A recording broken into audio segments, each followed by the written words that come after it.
Good morning students, class 8 सरस कहानियों का part 2 हम पढ़ रहे थे। लास्ट अब हम पैराग्राफ में आएंगे।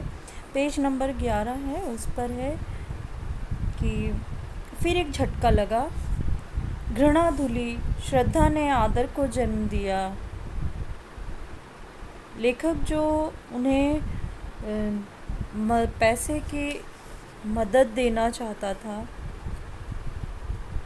और जो लोगों के द्वारा जो उनके बारे में घृणित बात की जा रही थी, जो अमीर लोग हैं उनके बारे में घृणित बातें कर रहे थे, तो इससे लेखक जो हैं उनकी श्रद्धा जो थी वो आदर में बदल गई, वो और बढ़ गई और मान सम्मान स्नेह से भर गया।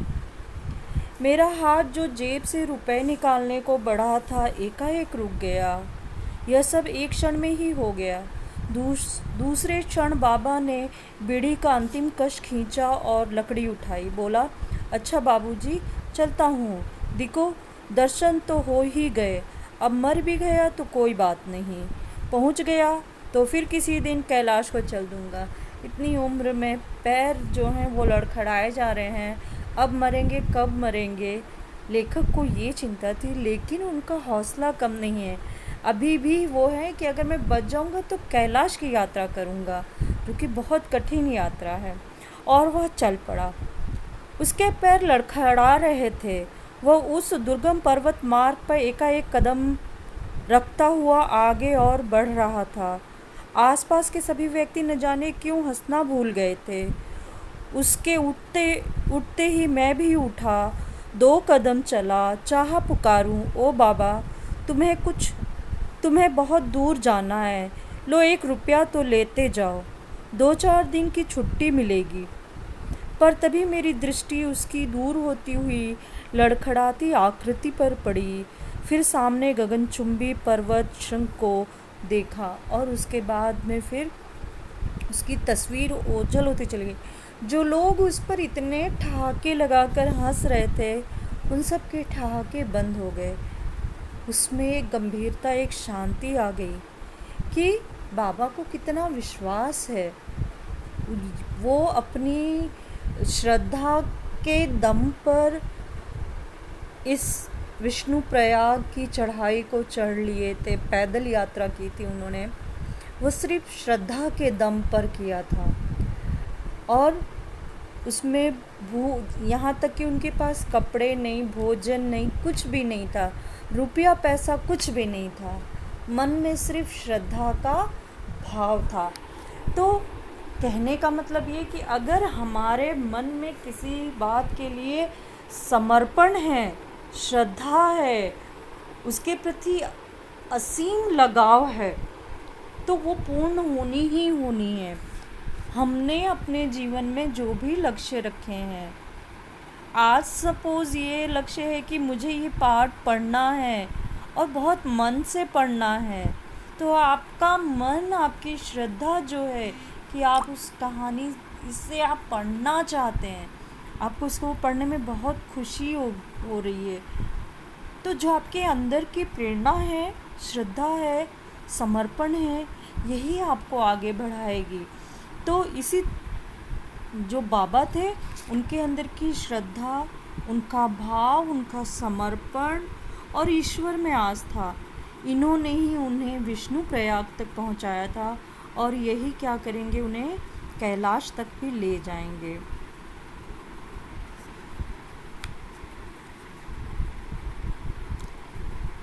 और लेखक ने जब देखा तो दूर दूर तक केवल पहाड़ी पहाड़ दिख रहे थे।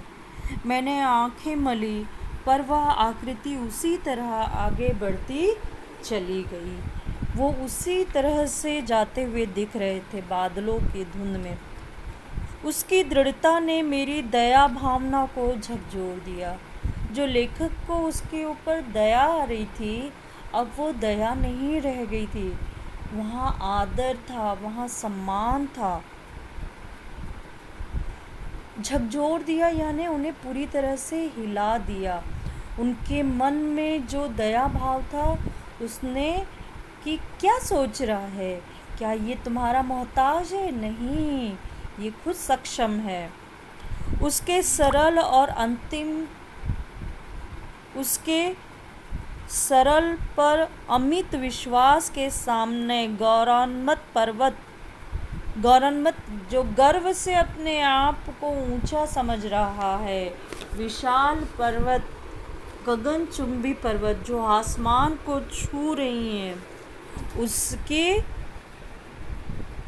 सरल और अमित विश्वास जो मिट नहीं सकता है, उसकी श्रद्धा, उसके विश्वास के आगे वो पर्वत भी क्या है, अब वो सब झुक गए। वो और अभिमानी सरिताएं नितांत हे जान पड़ी है, यानी तुच्छ, छोटी, यानी पर्वत की शिखर है या अभिमानी जो बिल्कुल तेज धारा से बहती हुई नदियां हैं जिसे पार करना भी संभव नहीं है, ऐसी नदियां भी उसके संकल्प के आगे, उसके दृढ़ विश्वास के आगे वो सब क्या जान पड़ रही थी, तुच्छ और छोटी जान पड़ी थी।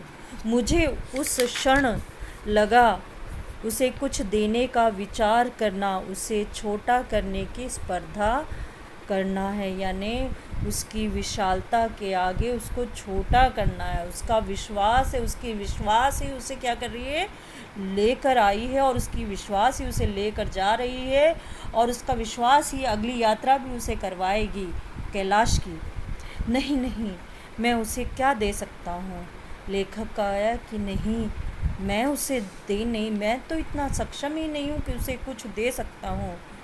मुझे तो उल्टे उस महान के विश्वास के एक अंश की आवश्यकता है। जो उसका विश्वास था, जो सरल सा विश्वास था, जो आज श्रद्धा थी, जो समर्पण था, जो उसका अमिट विश्वास था, वो विश्वास, एक कण का विश्वास लेखक को चाहिए था कि मैं भी इस यात्रा को और इसकी जैसे अनेक यात्राएं भी जो कि बहुत कठिन है, दुर्गम है, ऐसी यात्राओं को कर सकूं, कि जिसके सहारे मैं ये इन अलंघनीय घाटियों को हंसते हंसते पार कर जाऊं अगस्त के पास। तो मैं ऐसी ये घाटियां जो हैं इनको पार कर जाऊं, अगस्त के पास, पांडवों के पास, स्कॉट के पास, कुक, लिंगस्ट और कोलंबस के पास यही तो विश्वास था। अगस्त ऋषि के पास में यही विश्वास था, तभी वो इतने विशाल बने। पांडवों के पास ये विश्वास था, तभी उन्होंने सब कुछ हासिल किया। स्कॉट के पास, कुक के पास में, लिंगस्टन के पास में, कोलंबस जिसने कि भारत की खोज की, इसके पास में यही विश्वास था और इसी विश्वास से वो आगे बढ़े थे। तब मैंने हाथ जोड़कर मन ही मन उस महान को प्रणाम किया और चुपचाप अपने स्थान पर लौट आया। जहाँ बैठे थे वो वापस वहाँ पर लौट आए। उसे रोक कर कुछ देने की उनके अंदर कोई क्षमता नहीं, वो इतने बड़े दानवीर नहीं थे, या उनके पास कुछ ऐसा नहीं था जो उस बुज़ुर्ग के विश्वास को दे सकते थे, बल्कि वही देकर गए।